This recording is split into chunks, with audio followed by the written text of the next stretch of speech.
She demanded an open relationship because I wasn't exciting enough. I agreed. When she saw my dating profile, had 200 matches and hers had 3, she tried to close it. Too late. All right, Reddit. This happened over the last 3 months, and honestly, I'm still processing the absolute chaos. My girlfriend of 4 years demanded an open relationship because I apparently wasn't exciting enough for her anymore. I said sure, and then watched her entire worldview collapse when reality hit like a freight train. Here's the whole story.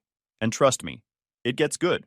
I'm, 32 male, working for a regional firm that handles bridge inspections and infrastructure projects across the state. Not exactly glamorous work, but it pays well, and I own my own place. I bought a small 2-bedroom house in the suburbs 3 years ago for $180,000. Been fixing it up on weekends ever since. New composite deck last summer that took me 6 weeks to build, but saved me about $8,000 in contractor fees. Renovated the bathroom this spring with subway tile and a rainfall shower head. Currently working on finishing the basement to add a home gym and entertainment area. The mortgage payment is completely manageable at $1,100 monthly, truck is paid off, and I've got a solid retirement account going with about $75,000 saved up. Basically living the responsible adult life that your parents tell you is important, but somehow becomes boring in your 30s. The house was a foreclosure that needed serious work when I bought it. Foundation was solid, and the roof only had 5 years on it, but everything else was a complete disaster. The previous owner was apparently a DIY enthusiast who watched one tutorial and decided he was qualified to rewire the entire house. Spent my first 6 months replacing all the plumbing, because this genius thought duct tape and prayers were a permanent solution for leaking pipes. Had water damage in 3 different rooms that required tearing out drywall and replacing insulation. Ripped out carpet that probably violated several health codes and definitely violated my sense of smell, then refinished the hardwood underneath. Learned drywall repair from countless tutorial videos at 2 a.m. when I couldn't sleep. Taught myself how to retile a bathroom by watching a guy on streaming who made it look easy, and then discovered it absolutely was not easy. But the satisfaction of turning that wreck into something livable was better than any adrenaline rush. Walking into a room I'd completely renovated myself, knowing I'd saved thousands in contractor fees while learning actual useful skills, felt incredible. My neighbor Scott, retired contractor, would come over sometimes to check my work and give advice. He'd shake his head at whatever mess the previous owner left me, then show me the proper way to do things. That's how I learned proper load-bearing wall identification, electrical code, and why you should never cheap out on drywall screws. My daily routine is pretty standard. Wake up at 6 a.m., hit the gym for an hour doing a mix of cardio and weights, shower, grab breakfast, get to the office by 8 a.m. Work usually involves site inspections, reviewing structural drawings, writing reports, and attending meetings where I explain to non-engineers why we can't just make it work when the math says the bridge is failing. Clock out at 5 p.m. unless there's an emergency inspection. Come home and either work on house projects or meal prep for the week because eating out every day is expensive and terrible for you. Weekends. I spend Saturday morning working on whatever renovation project is current, Saturday afternoon doing errands and yard work, and Sunday morning playing basketball with my buddy Kevin and whoever else shows up at the park. Sunday afternoons are for meal prep and laundry. I read before bed, usually engineering journals or history books. Not exactly living on the edge, but I'm content. I know what I'm doing. I'm building equity. I'm healthy. I've got money in the bank. That's where the problem started with my now ex-girlfriend, Nicole. Met Nicole, 28 female, 4 years ago, at Kevin's annual summer barbecue. She worked in pharmaceutical sales repping for some major company, drove a leased BMW 3 Series that she was very proud of, and always dressed like she was heading to a photo shoot even when we were just getting coffee. First impression was that she was way out of my league. Second impression was that she actually seemed interested when I talked about structural engineering, which never happens at parties. Third impression was that she laughed at my jokes and didn't immediately check her phone every 30 seconds. First 6 months were genuinely great. She seemed to appreciate that I had my life together, didn't play games, could hold an actual conversation about something other than drama and celebrities. We'd go out to dinner at actual restaurants, catch movies that weren't superhero sequels, take weekend trips to state parks for hiking. Normal couple stuff that felt easy and natural. She'd ask about my work and actually listen when I explained why certain bridge designs were better than others. I'd listen to her talk about pharmaceutical sales quotas and difficult doctors and insurance nightmares. We functioned like actual adults in a functional relationship. Things were solid for the first 2 years. She had her own apartment across town in one of those newer complexes, with a pool and a gym she never used. We'd alternate staying at each other's places, depending on whose commute was shorter the next day. She loved my house renovation projects at first, would come over on Saturday mornings with coffee and pastries, and help me paint or pick out fixtures at Home Depot. We'd spend entire afternoons in the tile aisle debating Subway versus hexagon patterns, matte versus glossy finishes, arguing about whether the extra money for imported Italian tile was worth it. She actually seemed excited about building something together, planning a future where maybe this house would be our house instead of just my house. Her parents lived about 2 hours away, and we'd visit once a month for Sunday dinners. Her dad, Richard, was a retired accountant who appreciated that I had a budget spreadsheet and a 5-year financial plan. Her mom, Patricia, taught elementary school and kept dropping hints about how their future grandchildren would be so well taken care of with someone responsible like me. They loved me. I actually got along better with them than I did with my own parents who divorced when I was 12 and still couldn't be in the same room without fighting. Then around year 2, her coworker Brittany entered the picture. Brittany was one of those people who treated life like an Instagram story that needed constant updating. Every weekend was some new adventure that required photographic evidence. Every Tuesday night was Taco Tuesday at whatever trendy spot just opened and was charging $14 for 3 tiny tacos. Every Thursday was ladies' night at whatever club started requiring reservations. Every Sunday was brunch at some place with a 2-hour wait and eggs Benedict that cost more than my weekly grocery budget. The girl probably spent more on Uber rides in a month than I spent on my mortgage. Brittany was 26, single, and according to Nicole, living her best life. She worked pharmaceutical sales for a competing company, made decent money, and spent every penny of it on experiences and appearances. Her apartment was basically empty because she was never home and didn't see the point in owning furniture when you could go out instead. She drove a leased Mercedes that she couldn't actually afford, but looked good in photos. Her social media was a constant stream of club photos, beach weekends, festival tickets, and inspirational quotes about living boldly and not settling for mediocrity. Nicole started going out with Brittany more after they got assigned to work a major medical conference together. Girls' nights became twice a week instead of once a month, then 3 times, then 4. Then she's coming home at 2 a.m. on weeknights, stumbling in smelling like club smoke and whatever signature drinks cost $15 each, dragging into work the next day and complaining about being exhausted.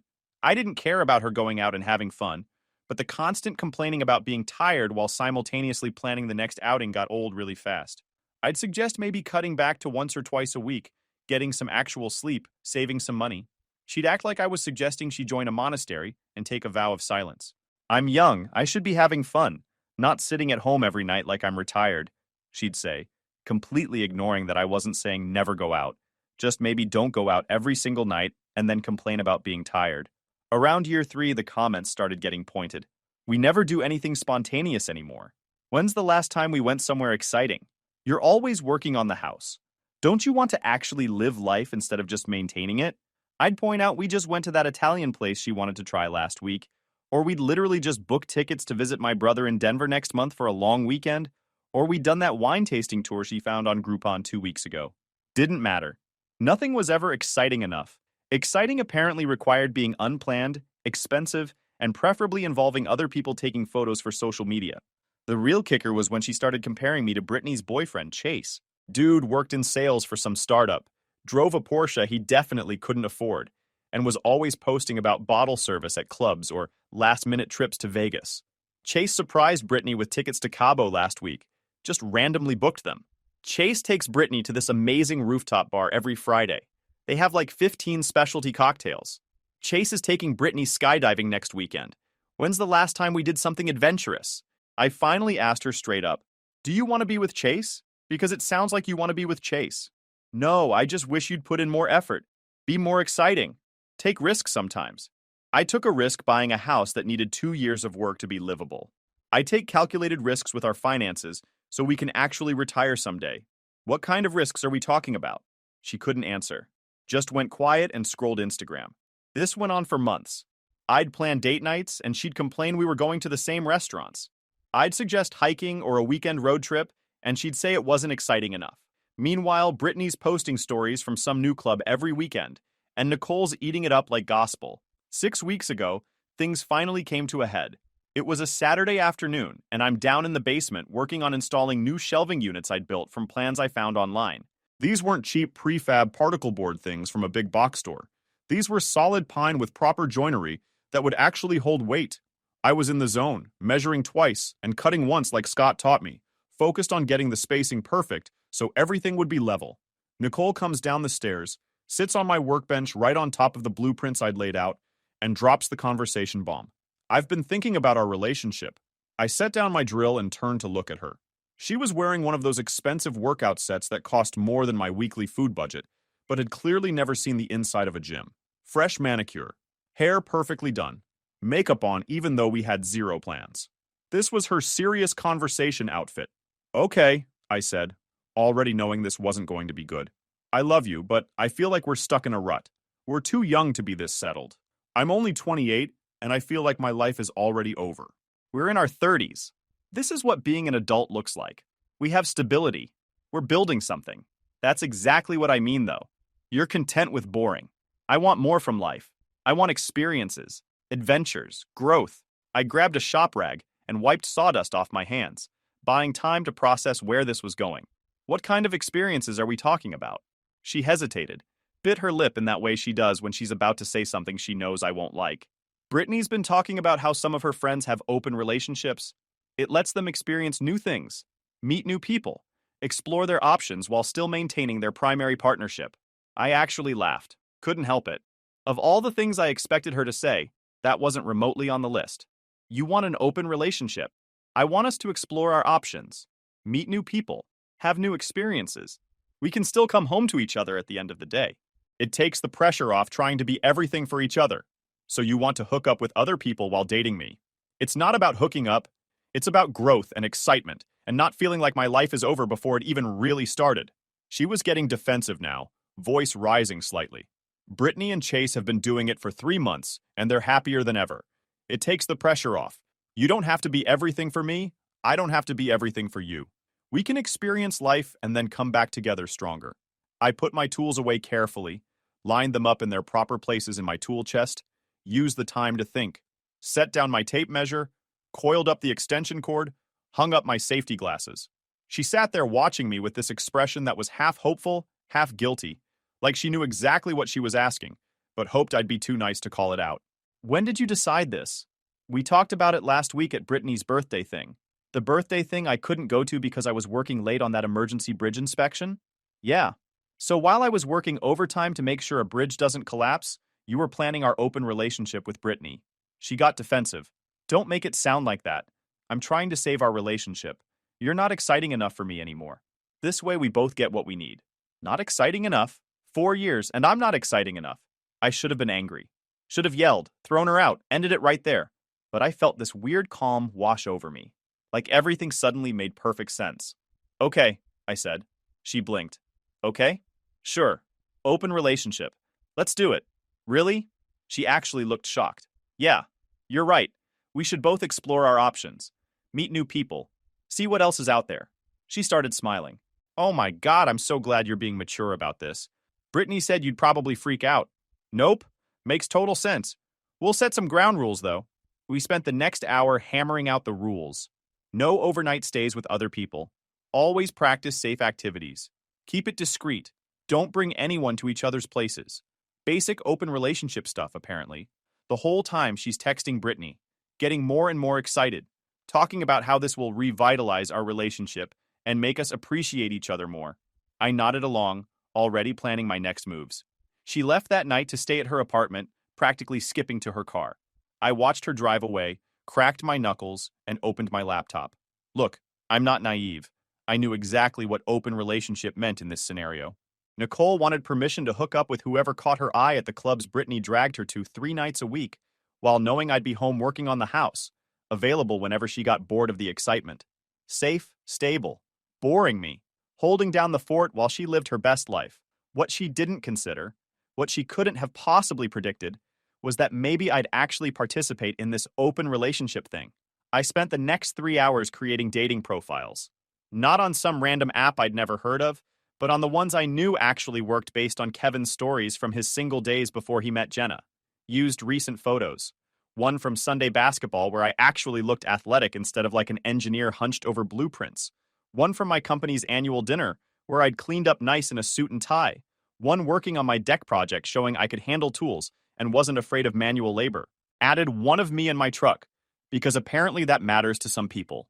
Bio was simple and honest because I'm terrible at being anything else. Civil engineer, homeowner, emotionally available. I cook real meals from scratch, I lift actual weights at an actual gym, and I can fix your leaking sink and build you custom bookshelves that won't collapse in 6 months. Looking for someone who appreciates stability and genuine connection over drama and games. Not interested in playing games or dealing with drama. In an open relationship, so let's keep this fun, honest, and respectful about boundaries and expectations. Added that last part because honesty matters, even in this ridiculous situation Nicole created. If I was doing this, I was doing it right. Uploaded the profiles around midnight on a Saturday. Figured I'd get maybe a handful of matches over the next week. Maybe grab coffee with one or two people. Prove to myself and Nicole that I could participate in this absurd social experiment she insisted we needed. Show her I wasn't just sitting at home like some sad backup plan. I woke up Sunday morning to 47 notifications on my phone. Thought it was a glitch at first. Checked the app. Nope. 47 actual matches. Women who'd apparently looked at my profile and said yes. By noon that same day, after I'd finished my Sunday morning basketball game with Kevin and grabbed lunch, I had 183 matches, and my phone was basically vibrating itself off the kitchen counter from all the messages coming in. I sat in my truck in the Home Depot parking lot, scrolling through message after message from women who seemed genuinely interested. Not just interested, enthusiastic, actively engaged, asking real questions instead of just sending emojis or waiting for me to do all the conversational heavy lifting. One woman, Rachel, messaged, "Finally, someone who owns actual furniture that wasn't found on the curb or bought from IKEA at 2 a.m. The bar is literally in hell, but you've somehow cleared it by being an employed adult with basic life skills." Another Stephanie, "Wait, you actually cook? Like real food?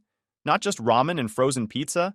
Do you even exist, or is this some kind of social experiment to see what women respond to?" Jessica, "I'm completely sold on emotionally available alone. That phrase is rarer than finding free parking downtown on a Friday night. Also, the fact that you can apparently fix things and own a house? Are you actually real?" Amy, "A civil engineer who reads books and can hold a conversation? I've been on this app for 6 months, and you're the first profile where the bio has complete sentences and doesn't mention loving adventures or being a foodie." The messages kept coming throughout the day. Women in their late 20s and early 30s, most with actual careers and their own places, who were apparently starved for someone who had basic life skills and emotional maturity. Women who were tired of guys who lived with roommates at 30, or who thought texting "hey" at 11 p.m. was acceptable dating behavior, or whose idea of planning a date was "wanna hang out sometime." I responded to several because I figured if I was doing this thing, I should actually do it. Kept it casual and honest, asked real questions, treated them like actual people instead of matches on an app. Rachel and I ended up chatting for over an hour about home renovation projects. She just bought a small condo and was drowning in contractor quotes that made no sense. Gave her detailed advice on what was reasonable pricing for various projects and what was absolute highway robbery. Explained the difference between cosmetic fixes she could DIY and structural issues that needed professionals. She was grateful and actually interesting to talk to. Stephanie wanted restaurant recommendations that weren't chains or overpriced tourist traps designed to extract money from people who didn't know better. Sent her my whole list of solid local spots I'd discovered over the years. The Thai place that's cash only, but has incredible curry. The Mexican restaurant hidden in a strip mall that makes everything fresh. The Italian spot run by an actual family from Naples where the pasta is worth the wait. By the end of that first week, I had over 200 matches and had made actual plans with 3 different women. Coffee with Rachel on Tuesday afternoon. Dinner with Stephanie on Thursday evening. A museum visit with Melissa on Saturday afternoon, because she was an engineer too and wanted to see the Industrial Revolution exhibits at the History Museum. Meanwhile, Nicole had been radio silent since dropping the open relationship bomb on me. Finally texted me late Friday night, almost a full week after our conversation. "Hey, how's it going?" "Good. You?" "Great. Met some really fun people this week at a networking event Brittany took me to. This open thing is exactly what we needed. I can already feel the difference. How about you? Doing okay with everything?" "Yeah, I'm good. Want to grab dinner tomorrow? I miss you." "Can't. Have plans." "Plans? Like what plans?" "Just plans. Busy tomorrow." I didn't elaborate. Let her sit with that ambiguity. Let her wonder what kind of plans I had. Saturday rolls around, and I'm getting ready for the museum with Melissa. Actually made an effort beyond my usual weekend uniform of work jeans and whatever t-shirt was clean. Nice dark jeans, button-down shirt in blue because apparently I look good in blue according to my sister. Actual shoes instead of work boots. Trimmed my beard, used the good grooming stuff. Fixed my hair instead of just letting it do whatever it wanted. Melissa turned out to be exactly what her profile suggested. A structural engineer for a competing firm who specialized in commercial buildings. We spent 3 hours walking through the museum exhibits, talking absolute shop about load calculations, material science, foundation design, and the evolution of engineering practices from the Industrial Revolution to modern times. Discussed the failures of early bridge designs and what we learned from catastrophic collapses. Debated the merits of different structural systems. Got into a friendly argument about whether computer modeling had made engineers lazy or just more precise. This was my element. Someone who understood the actual work, who got excited about problem solving and math and physics, who didn't glaze over when I explained why certain designs worked and others failed. Got lunch after at this sandwich place she knew about that was hidden in a strip mall but served incredible food. Easy conversation over turkey clubs and sweet potato fries. She mentioned she'd been on these apps for months and mostly encountered guys who either still lived with their parents at 30 or had no career ambition beyond their current position or thought sending shirtless gym selfies counted as having a personality. You seem normal, she said, and I could hear the relief in her voice. That's honestly depressing that normal is such a low bar. But here we are. You have a job, your own place. You can hold a conversation about something other than sports or video games, and you clearly showered before meeting me. The bar is underground and you've somehow cleared it. The bar sounds pretty low. You have no idea. Last week I went on a date with a guy who showed up 40 minutes late, didn't apologize, and then spent an hour talking about his ex-girlfriend and why she was crazy. Then asked if I wanted to split an appetizer because he was broke until payday. That's the competition. We made plans to grab dinner the following Thursday. She wanted to try this new Vietnamese place that just opened downtown, and I happened to know the family who owned it because I'd inspected the building they were in last year. Came home Saturday evening feeling good. Genuine connection with someone interesting who appreciated the same things I did. No complaints about being boring. No comparisons to other people's more exciting relationships. Just two adults having an actual conversation. Sunday morning basketball with Kevin. He noticed immediately. You're smiling way too much for someone who just ran 3 miles. What happened? Nicole wanted an open relationship. He stopped mid-dribble, basketball bouncing away across the court. What? Said, I'm not exciting enough. Wants to explore options while keeping me as her backup plan? Whole thing was Brittany's idea, apparently. And you said? I said sure. Made dating profiles. Got 200 matches in less than a week. Kevin started laughing, had to sit down on the court bench. No way. 200? Dead serious. Went out with 3 different women this week. All of them were normal, interesting people with actual careers and lives. Had actual conversations instead of listening to Nicole complain about not going to enough clubs. Does Nicole know about this? Not yet, but she will. He grinned. Oh man, this is gonna be good. That Sunday evening, Nicole called right as I was finishing meal prep for the week. Hey, I really miss you. Want to come over? I made dinner. Well, I ordered from that Italian place you like. Same thing, basically. Sure, I'll head over in an hour after I finish up here. Showed up at her apartment and she'd gone full girlfriend mode.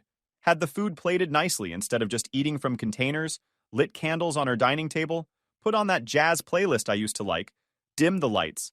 Playing the role of perfect partner, probably following some checklist from whatever article Brittany had sent her about maintaining relationships.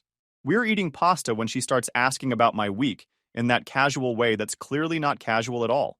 So what did you do this week? Work on the house? Finally finish that basement project? Some basement work, yeah. Also went out a few times. She paused, fork halfway to her mouth, trying to keep her expression neutral. Oh yeah? With Kevin? Different people, actually. Mix of different people. I watched her process this. Saw the exact moment realization started creeping in. What kind of different people? Met someone for coffee on Tuesday afternoon. Had dinner Thursday night. Spent Saturday at the History Museum. Her expression shifted through about 5 different emotions in 3 seconds. Confusion, because this didn't match her mental image of me staying home. Disbelief, because apparently I wasn't supposed to actually participate. Anger, starting to bubble under the surface. Something that looked like panic, probably realizing this wasn't going according to whatever plan she and Brittany had discussed. You went on dates. Open relationship, remember? You wanted us both to explore options and meet new people. experience life outside our relationship bubble. Her mouth opened, closed, opened again. I didn't think you'd actually. I mean, you're not really the dating type. You hate meeting new people. You complained about my work parties being too loud and having to make small talk with strangers. Apparently, I'm more social than I thought. Got a lot of matches actually when I put myself out there. Matches? Her voice went up an octave. You're on dating apps? Yeah. Made profiles on a few different ones. Been getting pretty good responses. Solid conversations, interesting people, normal adults with careers and hobbies. She set down her fork with more force than necessary. How many matches? Over 200 last time I checked. Stopped counting after that because the numbers weren't really important anymore. The silence that followed was spectacular. I could almost hear her brain trying to process this information, trying to reconcile it with whatever fantasy scenario she'd imagined, where I stayed home being boring while she went out being exciting. That's not possible, she finally said, voice tight. Want to see my phone? I can show you the apps. Lots of women appreciate guys who have their lives together, turns out. Who own property, have stable careers, can cook actual meals, aren't living with roommates in their 30s. She stood up abruptly and started pacing her small dining area. 4 steps one way, turn, 4 steps back. Her standard stress pattern. This wasn't supposed to. I didn't expect you to actually do this. To actually go out with other women. What did you expect? I don't know. That you'd be you. That you'd stay home and work on the house like you always do. Maybe reluctantly make a profile but not actually use it. Not go on actual dates with actual people. So you wanted an open relationship where only you got to see other people. That's not what I said. But she couldn't meet my eyes when she said it. That's exactly what you meant, though. You wanted me to give you permission to hook up with whoever you met at clubs with Brittany, while knowing I'd be sitting at home working on drywall, available whenever you got bored of the excitement. Her jaw tightened, that muscle near her ear twitching, like it does when she's really mad. You're being unfair. That's not what this was about. Then what was it about? Because from where I'm sitting, you wanted excitement and new experiences, which is exactly what you're getting. I'm also getting excitement and new experiences, which is exactly what you said you wanted for both of us. She stopped pacing, leaned against her kitchen counter, crossed her arms defensively. Well, how many matches do you think I have? I shouldn't have smiled. I really shouldn't have. But I did. Just a small one. No idea. How many? That's not the point. Sounds like the exact point. You wanted excitement and new experiences and to explore options. So how's that going for you? Her jaw tightened even more. Fine. It's going fine. Good. I'm glad we're both getting what we wanted from this arrangement. We ate the rest of dinner in tense silence. She kept checking her phone, typing messages and deleting them before sending. I focused on my pasta, which was pretty good, even if the atmosphere had gone from romantic to hostile. She broke the silence finally. How many dates have you actually been on? This week? 4. Coffee Tuesday, dinner Thursday, museum Saturday, brunch this morning before basketball. 4 dates. In 1 week. Open relationship. Meeting new people. Exploring options. That's what you wanted. I wanted us to have freedom to grow individually while maintaining our bond. And I'm growing individually. Meeting interesting people, having good conversations, learning about their lives and careers. Rachel's a commercial real estate analyst who just bought her first condo and has excellent taste in restaurants. Stephanie's a dental hygienist who runs marathons and is training for a triathlon. Melissa's a structural engineer who specializes in high-rise buildings, and we spent 3 hours talking about foundation systems and soil mechanics. All of them are normal, interesting, emotionally available women who appreciate stability and maturity. With each name, each detail, I watched her face get progressively more upset. This wasn't part of her plan. This wasn't supposed to happen. You're doing this to hurt me. I'm doing exactly what you asked me to do. If you're hurt by the consequences of your own request, that's not my problem. Over the next week, I had 4 more dates. Rachel and I went to this farm-to-table restaurant she'd been wanting to try. Split the check, talked about our jobs, found out we had similar taste in music, and completely different opinions on whether pineapple belongs on pizza. Stephanie and I caught a movie, then walked around downtown just talking. She was a dental hygienist who'd recently bought her first house and had a million questions about renovation timelines and budgets. Gave her the whole rundown on what to prioritize and what could wait. Started seeing a pattern in these dates. These were grown women with careers, goals, and their lives together. They weren't looking for someone to make them exciting. They wanted someone stable, reliable, who could have an adult conversation and split a bill without making it weird. 2 weeks into this open relationship experiment, Nicole started getting clingy. texting me constantly, calling at random times, wanting to know my schedule, suggesting we do couples activities, the exact activities she'd called boring a month ago. Want to check out that new restaurant downtown? Can't. Have plans Thursday. Friday? Busy. Saturday? Maybe. I'll let you know. She showed up at my house unannounced on Wednesday evening. I was in the garage organizing tools when her BMW pulled up. We need to talk. I set down the socket wrench. Okay. This isn't working. What isn't working?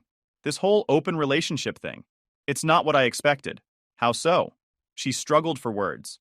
You're never available anymore. You're always busy with other people. This was supposed to make us closer. By seeing other people. Yes. No. I don't know. She sat on my workbench. I thought you'd still be here. That I could go out and have fun but come home to you. I am here. I'm just also seeing other people. Like we agreed. But you're seeing them a lot. Like, a lot. I almost laughed. Nicole, you're the one who wanted this. You said I was boring and not exciting enough. So I'm being exciting. Not like this. You're supposed to, I don't know, be you. This is me. Turns out when given the option, I'm actually pretty good at meeting new people and having interesting conversations. She looked like she'd been slapped. I made a mistake. What kind of mistake? This whole thing. The open relationship. I want to close it. There it was. I leaned against my tool bench, crossed my arms, and really looked at her. Why? Because we're growing apart instead of closer. This isn't what I wanted. You wanted excitement, new experiences, meeting new people. That's what you're getting. But you're not supposed to be the one actually doing it. She immediately realized what she'd said. I mean, no, you meant exactly that. You wanted permission to hook up with random dudes while I waited at home like a backup generator. Boring, stable, always there when you need me. That's not fair. Neither was calling me not exciting enough after 4 years together. She stood up. So what, you're punishing me? Is that what this is? No. I'm participating in the open relationship you demanded. If you don't like how it's going, that's not my problem. I want to close it. I want us to go back to normal. I picked up my socket wrench, turned it over in my hands. No. What? I said no. You wanted this? You got it. We're staying open. You can't be serious.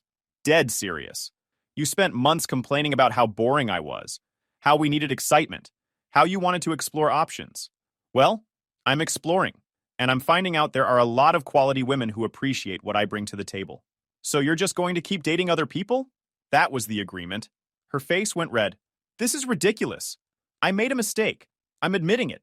And you're being stubborn. I'm being consistent. You set the rules. I'm following them. Fine. She grabbed her purse. Go ahead and date your little fan club. See if I care. She stormed out. I heard her BMW screech out of the driveway. Went back to organizing tools. The next morning, Kevin called during my workout. Nicole just texted Jenna. Jenna was Kevin's wife, also friends with Nicole. Yeah? Absolutely losing her mind. Says you're being cruel and vindictive, that you're only dating other women to hurt her. She wanted an open relationship. That's what Jenna told her. Nicole's claiming she never thought you'd actually go through with it, that you were supposed to talk her out of it or something. That's insane. That's Nicole. Jenna asked how many matches she got.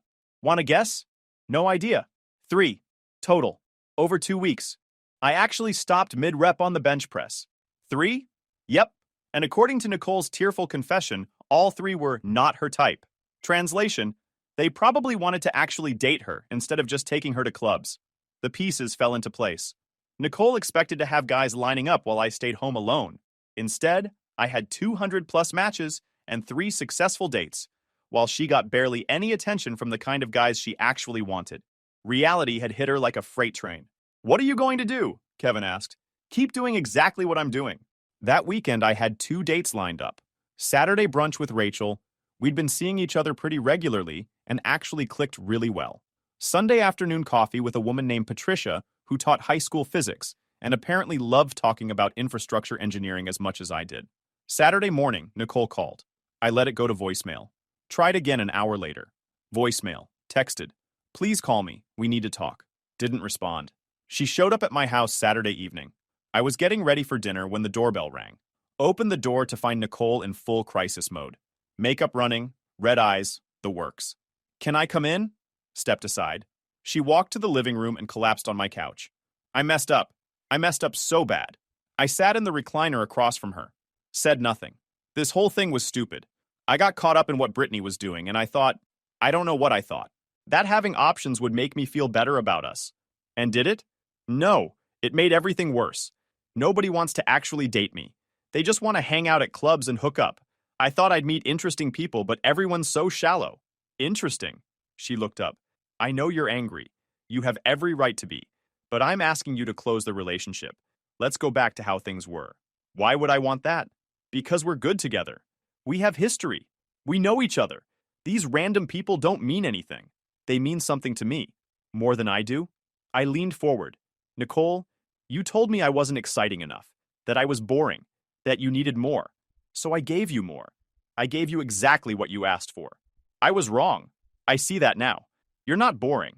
You're stable and reliable and safe? A backup plan? She winced.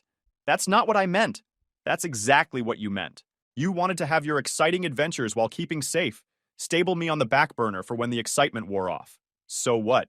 You're never going to forgive me? I'm not angry anymore. I'm just done. She started crying harder. Please, I'll do anything. We can go to couples counseling. I'll cut off Brittany. Whatever you want. I want you to leave. Don't do this. You did this. 2 months ago when you decided I wasn't enough. You opened this door. I'm just walking through it. She sat there crying for another 10 minutes. I didn't move, didn't comfort her, just sat and waited. Finally, she stood up. You're really going to throw away 4 years? You threw it away when you called me boring and demanded an open relationship. I'm just accepting reality. She walked to the door, turned back one more time. I love you. You love having me available. That's not the same thing? She left without another word. Monday morning, I changed my dating profile status from open relationship to single. The matches somehow increased. Rachel and I made it official 2 weeks later. She's great. Appreciates that I cook. Doesn't mind spending Saturday helping me tile the basement bathroom. Thinks my engineering stories are interesting instead of boring. We're building something real instead of performing some Instagram-worthy relationship fantasy. Nicole texted a few more times over the following month. I didn't respond. Eventually, she stopped.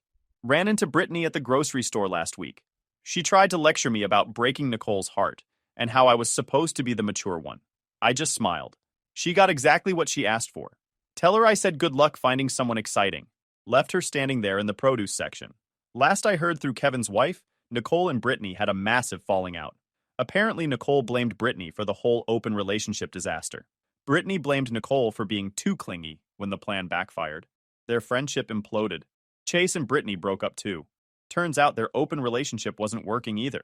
Who could have seen that coming? As for me, I'm currently watching Rachel install new cabinet handles in my kitchen while providing commentary on my technique. She brought over her power drill because yours sounds like it's dying and insisted on showing me the proper way to mount hardware. Update. 2 weeks later, Nicole found out about Rachel through social media, sent me a long message about how I moved on too fast and how our 4 years together meant nothing to me.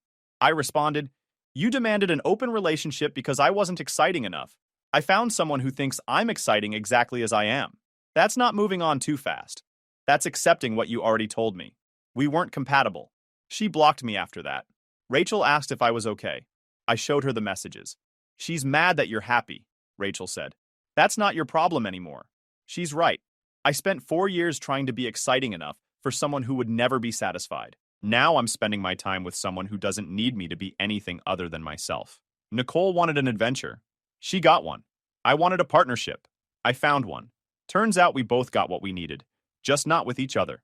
The basement's done. Track lighting 1. Rachel claims victory, and I'm not even mad about it. Looks good. We're starting on the kitchen next month. Already arguing about backsplash tiles.